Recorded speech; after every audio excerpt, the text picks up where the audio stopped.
Hello everyone, and welcome back to my No Buy Year. Today's video is going to explore the idea that influencers are actually being used.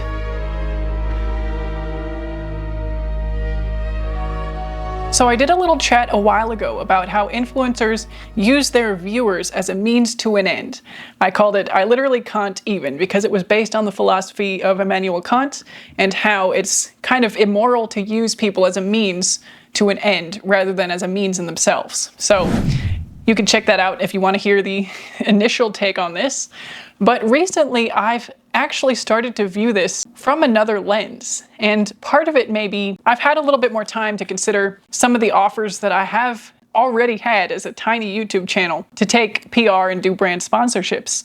And some of it was actually inspired by Shawna's video, I'll link that one up here, about how she talked about brands that she was not going to work with and went through some of the behind the scenes in making her decisions. And I really loved her discussion, especially how she highlighted what kind of impact she wanted to have on her viewers and whether she thought it was a net positive thing to do. And seeing this kind of discourse and thinking about it myself led me to the conclusion that it goes beyond the impact influencers have on their viewers. The companies themselves are actually using the influencers. And just like the influencers then use their viewers as means to an end, the companies and brands are actually using influencers as a means to an end for them. And again, I'm not saying that I'm an expert in Kant's philosophy and tying it all to this. I'm just talking about the concept that these brands, these companies at the top, are using the influencers, not because they think it's mutually beneficial per se.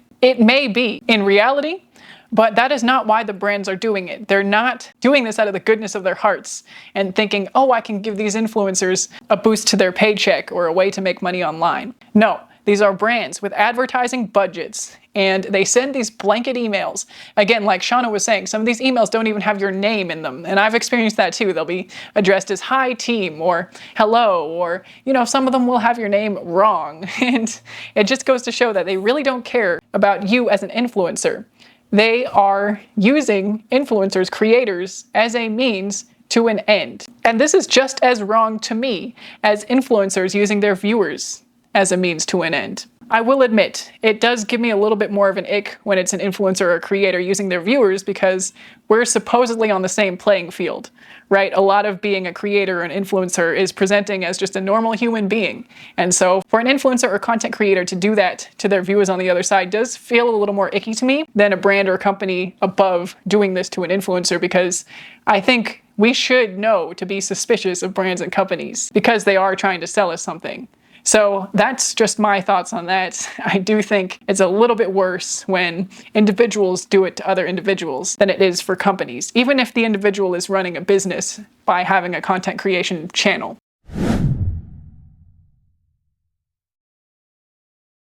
But this was kind of the first time that I started thinking of it this way, where the influencers and content creators themselves are allowing themselves to be used by the brands that present them with these offers. And it kind of changed how I look at it a little bit. In my own personal case, it's solidified that I do not want to take sponsorships and PR offers, possibly beyond my no buy year, possibly forever.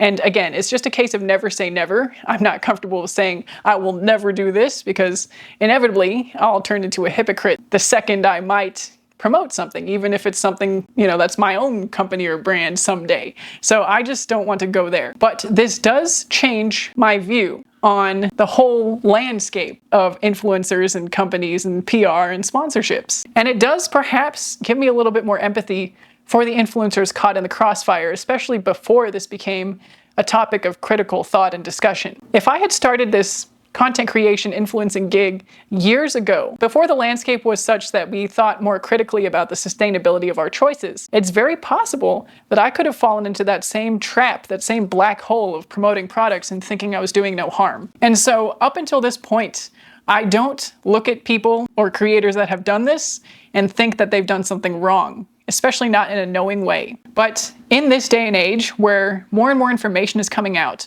more and more knowledge is available and education is available for free, people are talking more and more about this, how things are not sustainably made, labor is unethical, all of these negative effects, all of these companies are taking advantage of people and selling their products. I think now it's the responsibility of people who promote products from brands and companies to look into it a little bit more and indeed make a full informed decision before they agree to be used by these companies and brands. Really evaluate whether it's worth compromising their integrity, serving these products, these consumerist goods, to an audience who may or may not really need them. And I've already talked about this a lot, where influencers, content creators can never really know who's watching their content, and not everybody who's watching will need the product. That's just an inevitability. So by talking about a product at all, you're already alienating or promoting something to somebody who doesn't need it, at the very least. Some of them might be vulnerable people, some of them might be children or minors. You just never know. And to me, this does make it a little bit unethical when you have that lack of connection to the people you're pitching a product to. And then again, taking it to that higher level, we know that the brands and companies don't have a connection to the influencers because sometimes they don't even use the influencer's name. Other times, they're talking about a product that goes blatantly against the goals of the influencer's content, the content creator's message. And indeed, anybody who's seen any of my content would know that I'm on a no-buy year. It's in my banner at the start of every video. So anybody who pitches a product to somebody on a no-buy year knows that by accepting the product, if they stop to think about it, right, they would know that if I accepted a PR product during my no-buy year, that would be me failing in a way. So they want me to fail. Obviously, I don't think they've stopped to think about it in this way. But if they had, then they would know that I can't do that without me becoming hypocritical. And it kind of shows that they don't really care if I'm hypocritical as long as I promote their product. So they would be using me, and I don't want to let myself be used in that way. Even if it inflates my paycheck and makes this more of a sustainable career for me, which it's easier perhaps because that was never my goal, and I don't have any illusions that I'm going to explode in popularity and be able to make this my primary source of income. And this is another thing that other people have talked about and made great points about, that nobody has to be an influencer. This is a very new career, and anybody who thinks that they're entitled to make their living from selling things online is in a ways a little bit delusional. And I hesitated to say that because I don't want to come across as mean or judgmental of the people who've chosen to make their living doing that. But there it is. I guess there is a little bit of judgment in there in saying that nobody has to have this as a career. There are other things we can do with our time and energy in this world. Everything is a choice. And even the way that we influence or make content or promote products is a choice. Even somebody who has chosen to be an influencer has a choice about how they do it, what opportunities they accept, which companies and brands are allowed to use them. So again, this might be another situation where Captain Obvious has flown in, and one of my comments recently pointed out that Captain Obvious might be the difference between knowledge and first-hand experience, where you truly understand the knowledge that you may already have. So Captain Obvious, the purveyor of experience, life experience, has come in and given me this new lens of experience to look upon this situation of influencers and promoted content online, and the possible ethical dilemmas that are posed every time a content creator takes an exterior sponsorship or PR or brand opportunity. Thank you to that commenter who mentioned Captain Obvious. I really love that, and it kind of makes the presence of Captain Obvious on my channel into a positive thing, because while we can control the knowledge that we can consume and the education that we look for, we can't always control our first-hand experience that we have in life. I think this translates to many, many areas and transcends many difficult social issues that we are facing in today's climate. Something like sexism and racism are the things that spring to mind, where you can't help what you're born as, you can't help where you're born, but you can seek to be educated and to understand the experience of others. So anyway, thank you to that commenter for turning Captain Obvious into something that I don't have to be ashamed of anymore. I may have had the knowledge, but now I have the experience, and I'm sharing it with you in the hopes that I can help you reach your own experiences yourself. Captain Obvious can visit you too. Anyway, I think that was all I really had to say on that today, that now I've reached the point where I see these influencer brand deals as taking advantage not only of the influencer's viewers, but companies at the top, brands at the top, taking advantage of the influencers themselves. So this is a whole chain of entities using their downlines, to use the MLM term, as a means to an end.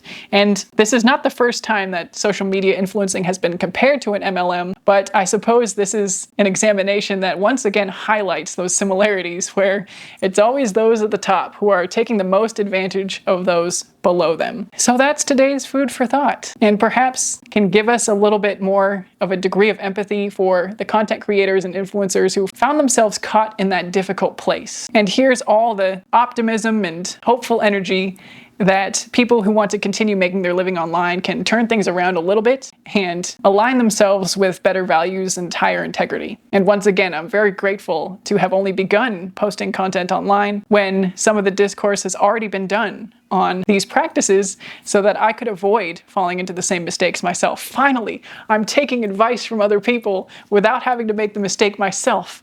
This is maturity.